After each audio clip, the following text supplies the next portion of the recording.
देखिए, प्रधानमंत्री नरेंद्र मोदी अक्सर सबको सरप्राइज कर देते हैं, लेकिन इस बार तो गजब ही हो रहा है। पाकिस्तान को तो ऑपरेशन सिंदूर से ऐसा शॉक दिया कि अब तक पाकिस्तान के नेता इधर से उधर भाग ही रहे हैं। इसके अलावा क्या चीन, क्या तुर्की, क्या बांग्लादेश, क्या अमेरिका, सब हड़बड़ाए हुए हैं, क्योंकि पूरी दुनिया न सिर्फ भारत की सैन्य शक्ति देख रही है, बल्कि भारत की आर्थिक शक्ति भी देख रही है। एक तरफ भारत की मिसाइलों का नाम दुनिया में गूंज रहा है, उसका धमाका है, ब्रह्मोस और मेड इन इंडिया हथियारों की चर्चा है, और दूसरी तरफ भारत की इकोनॉमी रॉकेट बनी हुई है। युद्ध जैसे दौर में यह मामूली बात नहीं है, बहुत बड़ी बात है कि भारत अब आधिकारिक तौर पर जापान को पीछे छोड़कर दुनिया की चौथी सबसे बड़ी अर्थव्यवस्था बन गया है। भारत की अर्थव्यवस्था $4 ट्रिलियन की हो चुकी है, और अगले 3 साल में भारत जर्मनी को पीछे छोड़कर तीसरी बड़ी अर्थव्यवस्था बन सकता है, जबकि पाकिस्तान की अर्थव्यवस्था 40वें नंबर पर रेंग रही है। यानी ना आर्थिक ताकत में, न सैन्य ताकत में पाकिस्तान की ना कोई हैसियत है, ना औकात है भारत के सामने। ना उसके पास पैसा है, ना उसके पास हथियार काम के। फिर भी पाकिस्तान अगर चने की झाड़ पर चढ़ा जा रहा है तो उसके पीछे सीधी वजह यह है कि उसे शय मिल रही है, और पाकिस्तान को यह शय उन देशों से मिल रही है जो भारत की तरक्की से चिढ़े बैठे हैं। ये वो देश हैं जो ये सब देखकर हक्का बक्का हैं कि भारत ने किसी और की परवाह नहीं की और पाकिस्तान को ऐसा ठोक दिया जिसकी कल्पना किसी ने नहीं की थी। चीन से लेकर अमेरिका तक को, बोले या ना बोले, उनको आग लगी हुई है बॉस कि हम अपने देश को आगे बढ़ा नहीं पा रहे, मोदी को बढ़ने से रोक नहीं पा रहे, मोदी के भारत को बढ़ने से रोक नहीं पा रहे। मोदी का भारत ठोक भी देता है और ठोक के अपनी अर्थव्यवस्था को आगे भी बढ़ा रहा है। नरेंद्र मोदी ने तो पहले ही कह दिया था इस बार वो ऐसा काम करेंगे जो कल्पना से परे होगा। आज भी नरेंद्र मोदी ने जो कहा वो कल्पना से परे है। आज पीएम मोदी ने शहबाज और मुनीर को साइड लगा दिया और पाकिस्तान की पब्लिक को डायरेक्ट मैसेज दिया। आज पीएम मोदी ने पाकिस्तान को लेकर जो बड़ी बातें कही हैं, पहले उसकी एक झलक देखिए, फिर आपको पूरी खबर बताऊंगा कि पीएम मोदी ने ऐसा क्या कहा कि मुनीर से लेकर शहबाज तक को आग लगी हुई हो। नरेंद्र मोदी पाकिस्तान को बख्शने के मूड में नहीं है। पाकिस्तान की सेना और पाकिस्तान की सरकार का जो हाल है उससे तो क्लियर है कि ये लोग सुधरने वाले नहीं।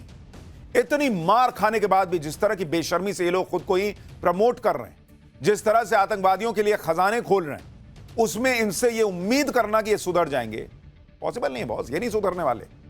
इन्हें कोई सुधार सकता है तो नरेंद्र मोदी और पाकिस्तान की पब्लिक। इसलिए नरेंद्र मोदी ने आज पाकिस्तान की पब्लिक को सीधे कहा कि चैन की रोटी खाओ, अगर मुनीर शहबाज के चक्कर में पड़ोगे तो मोदी की गोली खानी हो। इससे क्लियर कट बात और कोई क्या बोल सकता है। यानी वो पब्लिक को समझा रहे हैं बॉस, ये अगर नहीं सुधरे और भारत इससे भी बड़ा एक्शन करेगा तो हर बार हम थोड़ी जो है देखते रहेंगे कि पब्लिक को निशाना लग रहा है कि नहीं लग रहा है, उसको कोई कैजुअलिटी तो नहीं हो रही। फिर तुम भी मरोगे, तुम भी पिसोगे। सुनिए आज प्रधानमंत्री नरेंद्र मोदी ने कितनी बड़ी बात कही है पाकिस्तान की पब्लिक को। पाकिस्तान को आतंक की बीमारी से मुक्त करने के लिए पाकिस्तान के अवाम को आगे आना होगा, पाकिस्तान के नौजवानों को आगे आना होगा। सुख चैन की जिंदगी जियो, रोटी खाओ, वरना मेरी गोली तो है ही। नरेंद्र मोदी ने यह बात इसलिए की क्योंकि पाकिस्तान की जो हालत है वो दुनिया जानती है। वो हाथ में कटोरा लेकर घूम रहा है, दाने दाने को मोहताज है, और पाकिस्तान के नेता इस कंगाली में भी भारत से लड़ने के सपने देख रहे हैं। जबकि नरेंद्र मोदी ने भारत को इतना मजबूत कर दिया है कि पाकिस्तान की कोई औकात नहीं है भारत के सामने आज की डेट में। और आप इसको देखिए, सिर्फ रिजर्व बैंक से ही भारत सरकार को इस साल 2,69,000 करोड़ रुपए का डिविडेंड मिला है। सर, यह पाकिस्तान को आईएमएफ से मिलने वाली भीख जो है उससे 31 गुना ज्यादा पैसा है जो आरबीआई भारत की सरकार को दे रही है। नरेंद्र मोदी ने आज गुजरात के भुज में 1 मिनट के अंदर जो नए प्रोजेक्ट्स का ऐलान किया वो पाकिस्तान के आईएमएफ लोन से 6 गुना ज्यादा है। जितना तुमको पाकिस्तान को भीख मिल रही है उससे 6 गुना ज्यादा का आज सिर्फ प्रोजेक्ट लॉन्च किए हैं नरेंद्र मोदी। गुजरात के भुज में नरेंद्र मोदी ने 53,400 करोड़ रुपए के प्रोजेक्ट्स का ऐलान किया, जबकि पाकिस्तान को आईएमएफ से लोन की जो ताजा किस्त मिली है वो चिंदी सी 8,000 करोड़ रुपए। इसी तरह से गुजरात के दाहोद में नरेंद्र मोदी ने 24,000 करोड़ रुपए के प्रोजेक्ट्स का ऐलान किया। यह पाकिस्तान के आईएमएफ लोन से 3 गुना ज्यादा है। क्या औकात है पाकिस्तान की यार। भारत के प्रधानमंत्री जितने की योजनाएं लॉन्च करते हैं उतना का तो तुमको भीख नहीं मिल रहा। क्या तुम देश चलाओगे, क्या तुम लड़ोगे? और अगर पाकिस्तान इस बात को नहीं समझेगा कि भारत कहां है और उसकी हैसियत क्या है पाकिस्तान की, तो उसका वही हाल होगा दोबारा जो ऑपरेशन सिंदूर से नरेंद्र मोदी ने किया, हमारी सेना ने किया। ऑपरेशन सिंदूर में तो पाकिस्तान सफेद झंडे दिखाकर गिड़गिड़ाकर बच गया, लेकिन नरेंद्र मोदी अगली बार इसका मौका देने को भी तैयार नहीं। सुनिए प्रधानमंत्री नरेंद्र मोदी ने आज क्या कहा है, फिर आगे दिखाऊंगा कि शहबाज शरीफ पीओके को बचाने के लिए क्या कर रहा है। पाकिस्तान के हमले का जवाब हमने इतनी ताकत से दिया कि उनके सारे एयरबेस आज भी आईसीयू में पड़े हैं, आज भी आईसीयू में पड़े हैं। और तब जाकर के पाकिस्तान शरणागति के लिए मजबूर हो गया। पाकिस्तान को लगा बच नहीं सकते। भारत ने रौद्र रूप दिखा दिया है और आखिरकार ये हमारी सेना का पराक्रम था, ये हमारी सेना का साहस था, ये हमारी सेना का सटीक ऑपरेशन था। कुछ ही घंटों में पाकिस्तान ने सफेद झंडा फहराना शुरू कर दिया। उन्होंने कहा कि हम गोली नहीं चलाना चाहते। हमने कहा हम तो पहले भी कह देते थे भाई, हमने तो पहले ही कहा था। हमने आतंकवाद के ठिकानों को तोड़ना था, मारना था, सबक सिखाना था। उसके बाद तुम्हें चुप रहने की जरूरत थी, लेकिन तुमने गलती की तो तुम्हें सजा भी भुगतनी पड़ी। पाकिस्तान के एयरबेसेस तो आईसीयू में हैं। भारत की कार्रवाई में उसके रनवे पर बड़े बड़े गड्ढे हो गए और इन रनवेज को तैयार करने के लिए पाकिस्तान को कुछ हफ्ते या महीने लग सकते हैं। लेकिन आज गुजरात में पीएम मोदी उन बहादुर महिलाओं से भी मिले जिन्होंने 1971 की जंग में 72 घंटे के अंदर ही रनवे तैयार कर दिया था। आज पीएम मोदी जब इन महिलाओं से मिले तो उन्हें पूरा सम्मान दिया। इन महिलाओं ने भी पीएम मोदी के सिर पर हाथ रखकर प्रधानमंत्री मोदी को आशीर्वाद दिया। आज पीएम मोदी ने इस मुलाकात का जिक्र करते हुए क्या कहा, एक बार इसको सुनिए, फिर बताता हूं कि पीएम मोदी ने वो कौन सा इंजन दौड़ा दिया जिससे चीन तक में खलबली मच गई। साथियों, भारत की कार्रवाई से पाकिस्तान कैसे बौखला गया, ये भी हमने देखा है।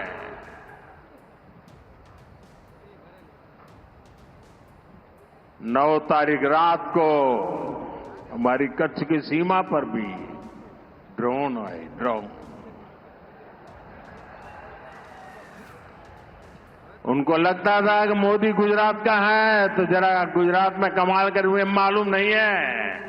जरा 71 को याद कीजिए, ये जो वीरांगना यहां आई थी ना, उन्होंने तुम्हें धूल चटा दी थी। ये माताएं बहनें उस समय 72 घंटे में रनवे तैयार कर दिया और हमने हमले फिर से चालू कर दिए थे। और आज मेरा सौभाग्य है कि 71 की लड़ाई की उस वीरांगना माताओं ने आकर के मुझे आशीर्वाद दिए हैं। इतना ही नहीं, सिंदूर के वृक्ष का पौधा भी दिया है। माताएं बहनें, आपका दिया हुआ ये पौधा अब पीएम हाउस में लगेगा। पाकिस्तान की जनता को पीएम मोदी का डायरेक्ट मैसेज ऐसे वक्त में आया है जब पाकिस्तान में कंगाली है, अंदरूनी झगड़े चल रहे हैं। पाकिस्तान को आईएमएफ से ताजा लोन मिला है। इस कंगाली में भी पाकिस्तान अपना डिफेंस बजट बढ़ाने में लगा है, यानी लोन का पैसा पाकिस्तान की सेना भारत से लड़ने में लगाने जा रही है। इसलिए पीएम मोदी पाकिस्तान की जनता को समझा रहे हैं कि भाई अपने नेताओं और सेना के चक्कर में मत पड़ो। जो बचा कुचा आटा मिल रहा है वो भी मिलना बंद हो जाएगा, और पानी तो पीएम मोदी ने पहले ही रोक दिया है। सुनिए आज कैसे पीएम मोदी ने पाकिस्तान की जनता को आंखें खोलने वाला मैसेज दिया है। फिर आपको बताता हूं उस बड़े इंजन के बारे में जिसको सुन के चीन भी हैरान। मैं पाकिस्तान के लोगों को भी कहना चाहता हूं, क्या पाया आपने? हिंदुस्तान दुनिया की चौथी इकोनॉमी बन गया, और तुम्हारा हाल क्या है? तुम्हारे बच्चों के भविष्य को बर्बाद किसने किया? तुम्हें दर दर भटकने के लिए मजबूर किसने किया? ये आतंकवाद के आका कौन है?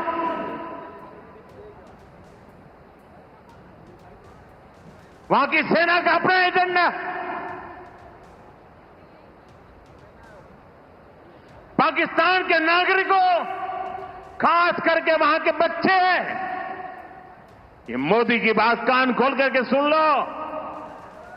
ये आपकी सरकार और आपकी सेना आतंकवाद को समर्थन दे रही है। आतंकवाद पाकिस्तान की सेना और सरकार के लिए पैसा कमाने का जरिया बन गया है। पाकिस्तान के युवकों को तय करना होगा, पाकिस्तान के बच्चों को तय करना होगा, क्या ये रास्ता उनके लिए ठीक है? क्या उनका भला हो रहा है? सत्ता के लिए जो एक खेल खेले जा रहे हैं, क्या उससे पाकिस्तान के बच्चों की जिंदगी बनेगी?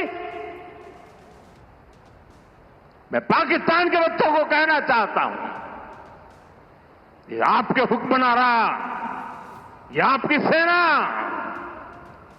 आतंकवाद के साए में पल रही है।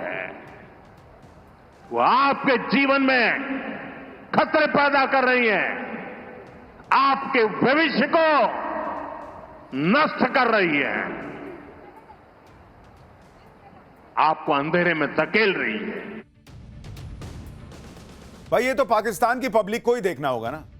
शहबाज शरीफ जो है उसको आटे के लाले नहीं पड़े, वो तो तंदूरी चिकन तोड़ रहा होगा, वो मुनीर बिरयानी खा रहा होगा। आप लोग इस आतंकवाद के जो आप कहिए कि जनक है पाकिस्तान, उस देश में रहकर आप जो है भिखारियों की जिंदगी जी रहे हैं। सेना के लोग तो बड़े बड़े बंगलों में रह रहे हैं वहां पाकिस्तान, नेता बड़ी बड़ी अय्याशियां कर रहे हैं, विदेशों में उनके बच्चे पढ़ते हैं। आपको क्या मिलता है? कुछ नहीं मिलता। आप जो है लाइन लगा के लड़ते हैं आटे के लिए, पानी के लिए, आपको जूझना पड़ रहा है। ये लोग मजे काट रहे हैं बॉस, शहबाज से लेकर मुनीर तक। और इसलिए पाकिस्तान को तय करना है कि उसे अपने नेताओं के चक्कर में आतंकवाद में फंसे रहना है या उसको शांति चाहिए। क्योंकि भारत का कुछ नहीं बिगड़ रहा भाई, हम चौथी सबसे बड़ी इकोनॉमी बन गए, हम तीसरी भी बन जाएंगे, हम उससे भी आगे जाएंगे। तुम जिहाद जिहाद करते रहो, कश्मीर कश्मीर करते रहो, नहीं मिलना भाई, अभी पीओके भी देना है।